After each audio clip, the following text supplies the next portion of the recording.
रुबिका जी, हम सब जानते हैं कि जनता के पैसों से जनता के लिए संसद चलती है। काम होना चाहिए ताकि जनता को उसका नुकसान न उठाना पड़े, लेकिन हमारे विपक्ष के लोग संसद में अपनी बातें कम और सड़क पर अपनी बातें ज्यादा कहने में विश्वास रखते हैं। अभी कांग्रेस की साथी प्रवक्ता कह रही थी वाद विवाद और संवाद होना चाहिए संसद के अंदर। इनके वार्तालाप से तो साफ साफ दिख रहा है कि हम वाद और संवाद करना चाहते हैं और ये लोग सिर्फ विवाद करना चाहते हैं। और किसी भी मामले पर अगर इन लोगों की मतभिन्नता है सरकार के साथ, तो ये सारी चीजें तो हो सकती है ना।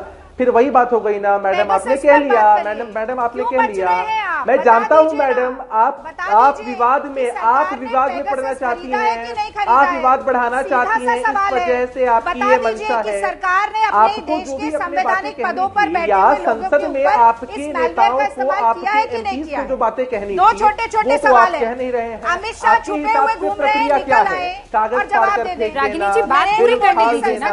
मैं कह रही हूँ बात पूरी करने दीजिए, एक बार बात पूरी कर लेने दीजिए। मैं आपको पूरा मौका दूंगी, जैसे मैंने पहले 30 सेकंड रिबटल का मौका दिया, मैं वापस दूंगी। अभिषेक झा की ओपनिंग रिमार्क है, सुन लेते हैं। अभिषेक झा 30 सेकंड और बात खत्म कीजिए।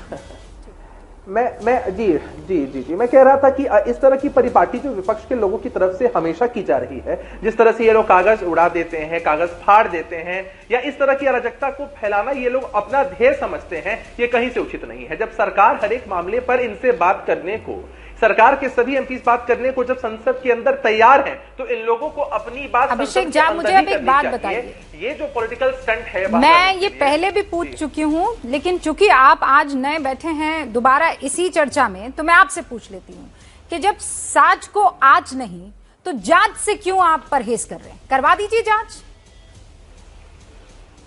अच्छा, एक रुबिका जी, जांच एक विषय है, लेकिन आप ये बताइए ना कि इनका जो रिजल्ट है, अगर हम जांच करवा दें और जांच में ये बातें अगर सामने आ जाए कि भाई ऐसा कोई मामला नहीं है, तो भी ये संतुष्ट नहीं होंगे। देखिए, मामला ये है ना कि कोई इंसान अगर सोया है तो उसको जगा सकते हैं रुबिका जी, लेकिन ये लोग तो सोने का नाटक कर रहे हैं ना। अगर हम लोग जांच कर भी लेते हैं और सारी चीजें सामने आ भी जाती हैं, मैं आऊंगी, आप जवाब दीजिएगा, फिर भी ये आपको जवाब देने का मौका दूंगी, लेकिन संजय शर्मा, आनंद दुबे, अभिज्ञान का नाटक कर रहे हैं। रुबिका जी, एक बहस संसद में हो रही है, दूसरी बहस यहाँ आपके टीवी चैनल पर हो रही है। आप देख लीजिए कि कांग्रेस की हमारी प्रवक्ता साथी कितनी व्याकुल है कि मुझे लगता है कि पूरे डिबेट में 80% ऑफ द टाइम वही कह रही है। धैर्य थोड़ा हो कि दूसरी की भी बात को वो सुन ले।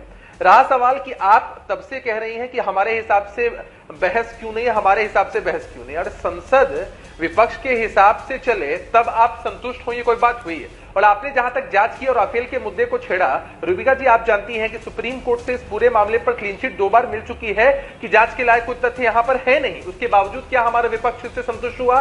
विपक्ष के लोगों ने लगातार इस पर क्वेश्चन उठाया, यानी कहीं ना कहीं आपको सुप्रीम कोर्ट के भी फैसले पर भरोसा नहीं। अगर राहुल गांधी जी को सुप्रीम कोर्ट ने कहा था इट इज अरे भाई, आपकी जैसी जेपीसी नहीं है ना। देख लीजिए ना, सुप्रीम कोर्ट ने सारे तथ्यों को देखा था। मैं अभी आपको पढ़कर सुनाती हूँ, रुक जाइए।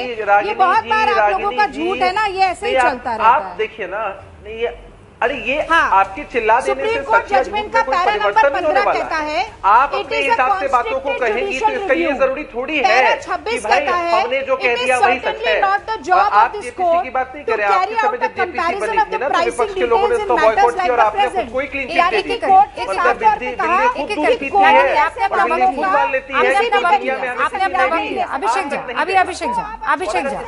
रागिनी, अभी अभिषेक झा अपनी बात रखेंगे। अभिषेक झा अपनी बात रखेंगे। अभिषेक झा, राफेल के मामले में। हाँ, अभिषेक झा, रोज पे रोज मैं वही कह रहा हूँ रुबिका जी, आप जेपीसी का गठन नहीं करते। अभी न्यायिक जांच की बात कर रहे हैं, सभी दलों के लोग उसमें होते हैं। आपके कांग्रेस की तरह जेपीसी की बात नहीं है। उस वक्त जब आपके सरकार थी और तब जब जेपीसी बना था, तो सिर्फ उसमें आपके ही लोग थे। विपक्ष ने बॉयकॉट किया था और आपने खुद को ही क्लीन चिट दे दी थी। देखिए, सुप्रीम कोर्ट के निर्णय पर भी सवाल उठाकर आप लोग अपनी मंशा जाहिर करते हैं कि देश के सर्वोच्च न्यायालय पर भी आपको भरोसा नहीं है। आपको हो सकता है फ्रांस पर, इटली पर भरोसा हो रहा हो। हमारा देश हमारे कानून और हमारे संविधान के हिसाब से चलता है। रागिनी जी, आप अच्छा, मुझे ऐसा लगता है रुबिका जी, अच्छा, राहुल गांधी के टेलीफोन देने के मामले में रागिनी जी ने कहा कि वो टेलीफोन देंगे। प्रक्रिया पता है, टेलीफोन देने के पीछे उनका एक और डर भी होगा।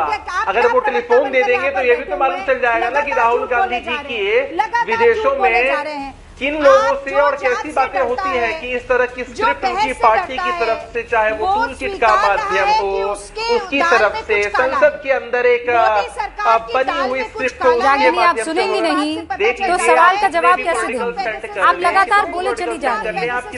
एक सेकंड रुक जाए ना, आप सुन लीजिए। वो आप पर कुछ आरोप लगा रहे हैं, उन आरोपों का जवाब कैसे देंगी अगर आप नहीं सुनेंगी तो? आरोप प्रत्यारोप चलते रहेंगे, हमें भी इस रुबिका जी ये लोग सुनना ही नहीं चाहते हैं। रुबिका जी ये लोग सुनना ही नहीं चाहते हैं। आप समझिए रागिनी जी कांग्रेस की प्रवक्ता है और उन्होंने इस परिपाटी को साबित किया है कि सुनने को तैयार नहीं है। आप नहीं तैयार सुनने को। अरे राहुल गांधी जी टेलीफोन देंगे अपना, राहुल गांधी जी टेलीफोन देंगे तो उनके मन में एक डर होगा ना कि उनके भाई विदेशों के जो कनेक्शन से जहां से उनको फीडबैक्स मिलते होंगे बहुत सारे, वो भी सारे उजागर हो जाएंगे ना। इस बात का भी डर उनके अंदर होगा। तो आप अगर आरोप लगाते हैं कि हमारे फोन की टेपिंग हुई है तो आपको देने में क्या दिक्कत है भाई? आप दीजिए ना, आप दीजिए ना।